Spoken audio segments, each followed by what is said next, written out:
war usually starts for reasons that, while tragic, we can understand. Land, resources, ideology, the assassination of an archduke, the invasion of a sovereign neighbor. We study history to understand the complex geopolitical chess moves that lead nations to send their young men to die. But sometimes history is not a chess game. Sometimes it is a theater of the absurd. Imagine, if you will, the summer of 1976. The Vietnam War has recently ended, leaving a bitter taste in the mouth of the American public and its military. The Cold War is simmering, and on the Korean Peninsula, the line between peace and total annihilation is razor-thin. Now imagine that the United States military, the most powerful fighting force the world has ever known, mobilizes an entire aircraft carrier battle group. They scramble nuclear-capable B-52 Stratofortress bombers from Guam. They launch F-111 Aardvark attack jets from Idaho. They put 12,000 troops on high alert and raise the nuclear readiness level to DEFCON 3. They do all of this, risking a restart of the Korean War, risking a nuclear exchange with the Soviet Union and China. For a tree, not a strategic missile site, not a captured city, a 100-foot-tall poplar tree. This is the story of Operation Paul Bunyan. It is a story of brutality, of ego, and of the single most overwhelming show of force ever displayed for a landscaping project. It is the story of how the United States decided that if you are going to trim a tree in the DMZ, you might as well bring an armada to catch the falling branches. To understand why a tree could almost end the world, we first have to understand the ground it stood on. The Korean Demilitarized Zone, or DMZ. Former President Bill Clinton once called it the scariest place on Earth, and in 1976 he wouldn't have been wrong. Since the armistice halted the Korean War in 1953, the DMZ has been a scar running across the peninsula. It is a strip of land 2.5 miles wide, filled with landmines, tank traps, and the eyes of thousands of soldiers staring at each other through binoculars. But there is one specific point in the DMZ that is unlike anywhere else. The Joint Security Area, or JSA, at Panmunjom. In the 1970s, the JSA wasn't the tourist destination it is today. It was a small, circular area where the border wasn't a wall, but a psychological line. Soldiers from the US-led United Nations Command and the North Korean People's Army stood feet apart. They breathed the same air. They watched each other, and frequently they taunted each other. The tension was palpable. The North Koreans were aggressive, constantly testing the Americans, looking for weakness. Physical scuffles were common. Fistfights, shoving matches, insults hurled across the line. It was a powder keg waiting for a match. And right in the middle of this powder keg grew a Normandy poplar tree. It stood near the bridge of no return. For the United Nations forces, this tree was a tactical nightmare. In the summer, its massive leafy canopy grew so thick that it completely blocked the line of sight between checkpoint number 3 and observation post number 5. This was dangerous. If the North Koreans decided to snatch a soldier or launch a sneak attack near the bridge, the commanders in the observation post would be blind. They wouldn't see it happening until it was too late. So in August of 1976, the decision was made. The tree had to be trimmed. Not cut down, just trimmed. A simple routine maintenance job. Or so they thought. On the morning of August 18, 1976, the air was thick with the humidity of the Korean summer. At around 10:30 a.m., a small work party entered the Joint Security Area. It was led by 2 American officers, Captain Arthur Boniface and First Lieutenant Mark Barrett. Captain Boniface was a ticking clock of a man. He was mere days away from rotating home. He was looking forward to seeing his wife and 3 children. This was supposed to be one of his final, easy duties. They brought with them a handful of South Korean workers and a security detail. They carried no firearms, only the axes needed to trim the tree branches. In the JSA, the rules of engagement were strict. Heavily armed soldiers were not supposed to be in this specific zone. As the workers began hacking away at the branches, a North Korean truck rolled up. Out stepped Senior Lieutenant Pak Chul. The Americans knew him well. They called him Lieutenant Bulldog. He had a history of violence and provocation. At first, Pak just watched. He even seemed casual about it. But as the trimming continued, something changed. Pak suddenly demanded the Americans stop. He claimed the tree had been planted by the great leader Kim Il-sung himself, and that the branches were growing under his personal supervision. Captain Boniface, likely tired of the constant petty harassment that defined life in the DMZ, ignored him. He ordered the workers to keep cutting. He turned his back on Lieutenant Pak, a gesture of dismissal. It was the last mistake he would ever make. Lieutenant Pak took off his watch. He wrapped it carefully in a handkerchief and put it in his pocket. Then he shouted a single command to his soldiers. "Kill the bastards." What happened next took less than 4 minutes, but it changed the course of history. A swarm of North Korean guards poured out of the guard post. They didn't use guns. They rushed the Americans and snatched the axes from the hands of the workers. It was a medieval slaughter.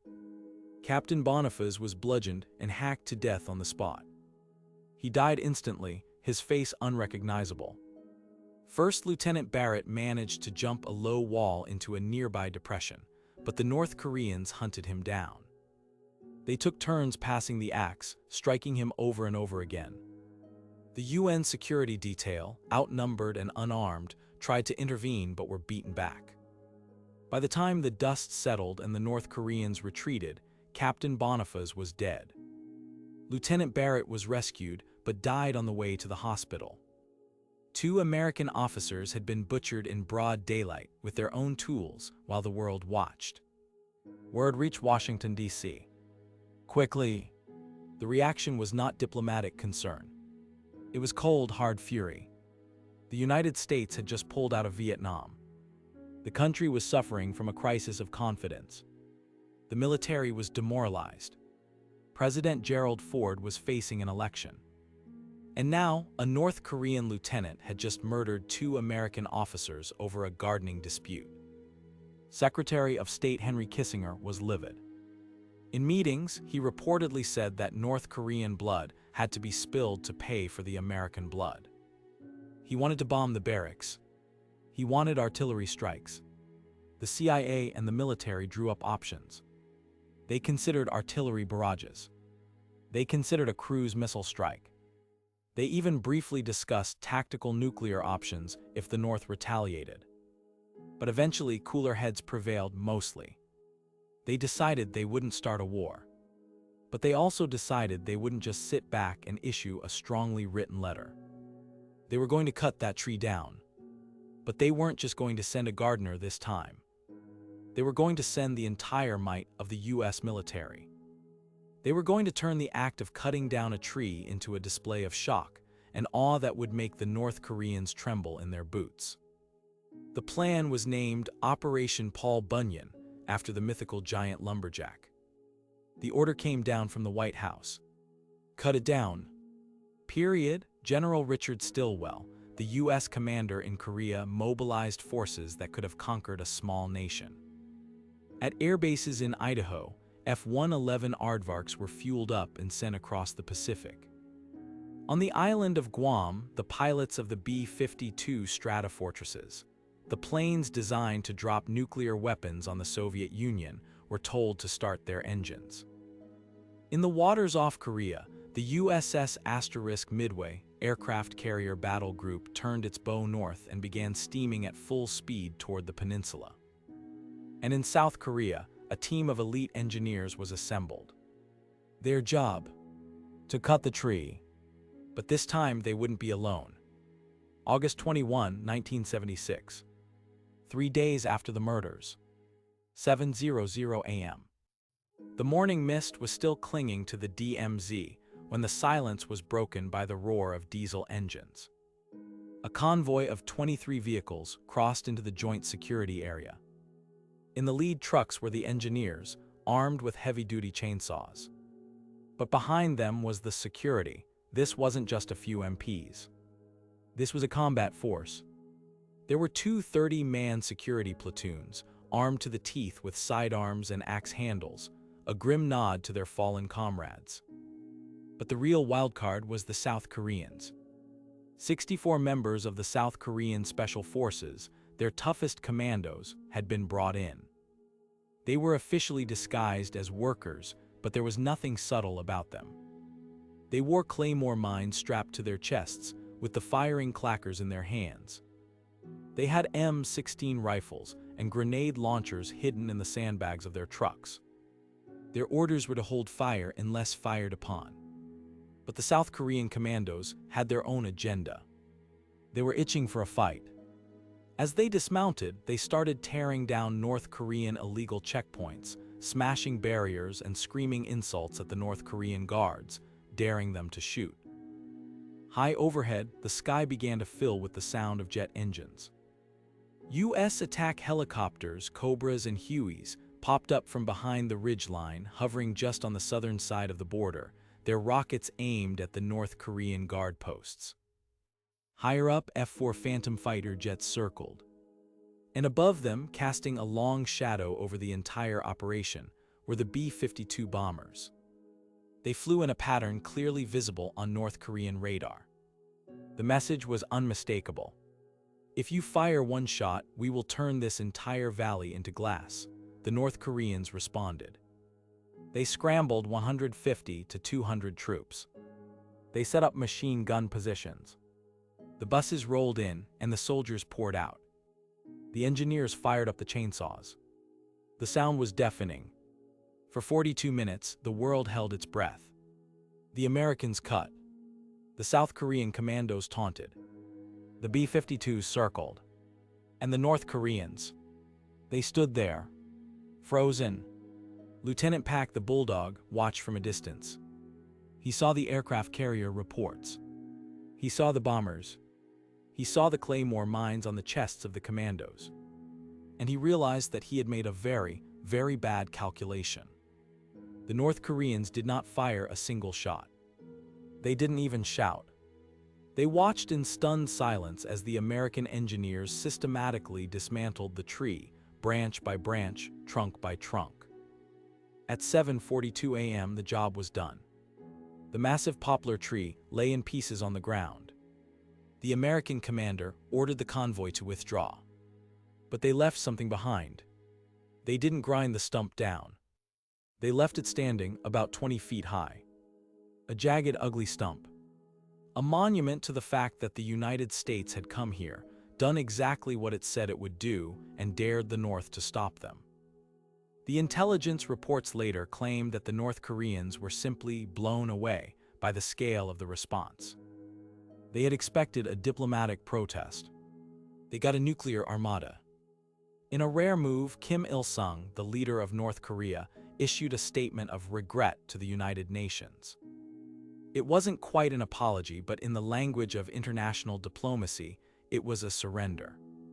Today, if you visit the JSA, the stump is gone, replaced by a stone monument. But the legacy of Operation Paul Bunyan remains. It serves as a grim, almost darkly comic reminder of the Cold War. A time when the world was so dangerous, so volatile, that the death of a tree required the mobilization of an aircraft carrier. It reminds us that peace is fragile, that the line between a skirmish and a war is often drawn in the dirt by angry men, and that sometimes the only way to keep the peace is to bring a chainsaw and a few B-52 bombers to back it up. This was Operation Paul Bunyan, the most expensive, dangerous, and heavily armed tree trimming service in the history of mankind.